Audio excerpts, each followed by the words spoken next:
welcome to my YouTube channel. Maths for Lovers is here. In this video, I'm going to show you how we can solve this question. Thank you so much for your likes and comments. Alright, let's go for the notes. Our video is about factorial. A factorial is a function that multiplies a number by every number below it. For example, 4 factorial equals 4 times 3 times 2 times 1 equals 24. So this is a formula of factorial you can write for yourself.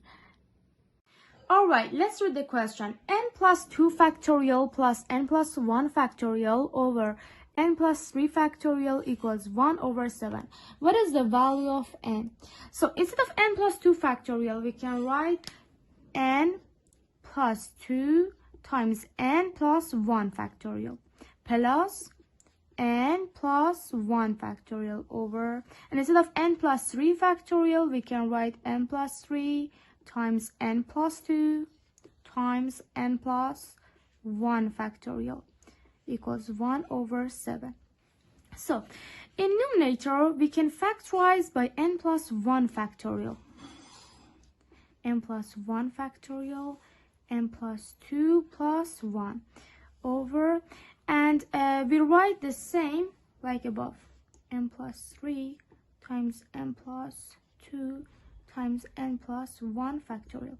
Now we can simplify this fraction. So n plus 1 with n plus 1, and as we know, this is n plus 3. So we can simplify, so 1 over n plus 2 equals 1 over 7. 1 is 1, n plus 2 is 7. So what is the answer of n? 7 minus 2, n equals 5. So the answer has to be 5. Thanks for watching.